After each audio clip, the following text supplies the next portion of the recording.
Kazai rex is a theropod dinosaur from the Congo. Descriptions vary between a tyrannosaur and an extremely large monitor lizard, but the general consensus is that it is, in fact, a dinosaur. It is said to have been 13 meters in length, which no lizard ever was, that we know of.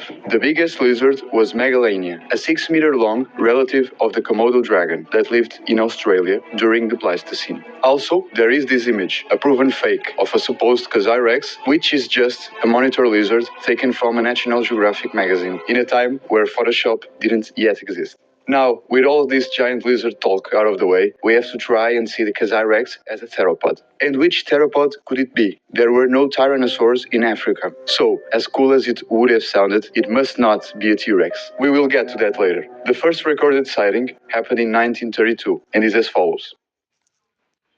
The experienced Swedish hunter John Johnson wanted to hunt a huge elephant, so he and his servant left their camp in Cape Town. They crossed the swamp until finally reaching the savannah in the Kazai Valley, which seemed desolate, as there were no animals anywhere. There was until the servant yelled in excitement when he saw 2 elephants, so Johnson got his shotgun ready, but something was wrong with them. There were only 2, instead of an entire herd. About 44 meters away, there was something in the underbrush stalking the elephants, and it suddenly, a strange creature, jumped. The servant dropped into the undergrowth, while Johnson, paralyzed, changed aim and decided to shoot this strange creature. He shot the creature 3 times, and only one shot hit it, hitting the back. The creature backed away and left. Johnson got his servant up from the ground and decided to go back to his camp in Cape Town. But first, they had to cross the swamp. When they were halfway across the swamp, they heard a splash and thought of crocodiles. Johnson looked everywhere until they saw, 20 meters away, the same creature that they saw in the savannah, tearing the hump of a rhinoceros, and with one bite tore one of the rhinoceros' legs off. Johnson's servant ran terrified, while John stayed there. He immediately thought of shooting the creature, but remembered terrified that the servant had taken his shotgun, but he still had his camera. So he took a photo of the creature, which upon hearing the click, sank quickly into the lake, while the rhinoceros' body floated in a pool of blood. Upon returning to camp, John walked shivering and shaking, collapsed, and the man in there picked him up. It was reddish in color, with blackish colored stripes, he said in his interview with the newspaper Rhodesia Herald. It had a long snout and numerous teeth. He decided that the creature was a Tyrannosaurus, and also said the legs were thick. It reminded me of a lion, but built for speed.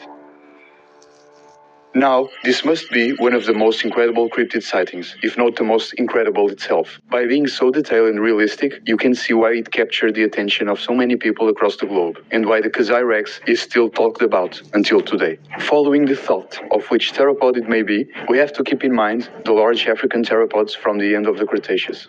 A Carcharodontosaur may seem the obvious answer. These theropods were as big or bigger than the tyrant king itself, and some species did, in fact, roam Africa during the Cretaceous.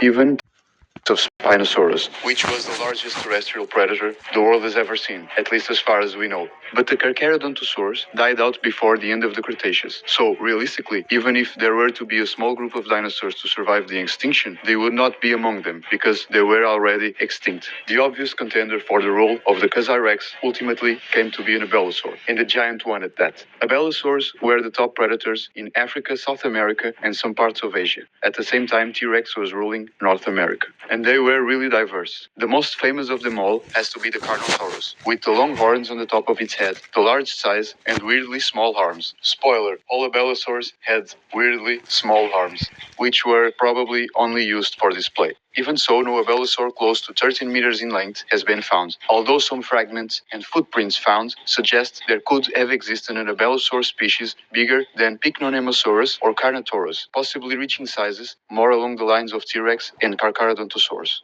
It made a lot of sense for our comic book series to incorporate an Abelisaur as the Kazai rex, even if it started out as a Carcharodontosaurid in the first few sketches. We owe much of that to the speculative evolution forums, which describe in incredible detail what Abelisaurs could have evolved to look like today, in a world devoid of humans, if the extinction wasn't to occur. So we ended up with this 13-meter-long, giant, aggressive Abelisaur that tears everything and everyone in its path. The pure muscle and power of this animal would give T-Rex itself a very hard time. And now, the jungles of Congo will never be the same again. Even other large predators, such as the Nguma monene, have to learn to coexist with such an incredibly powerful animal. Even the Mokele-mbembe has to be weary of the Kazai rex.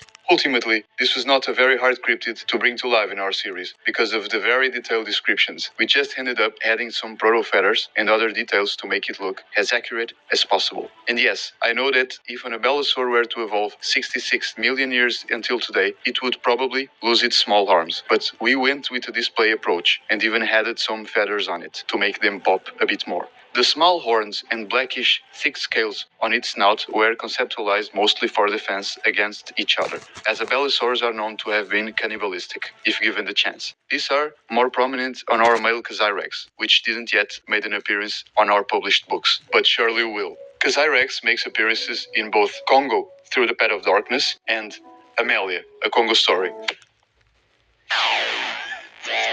But I won't tell you more. I don't want to spoil anything. I just want to ask you one simple question. Who would win in a fight between the Spinosaur Nguma monene and the Kazai rex? Leave your suggestions down below, as they're really important for us to keep telling this story in a concise way.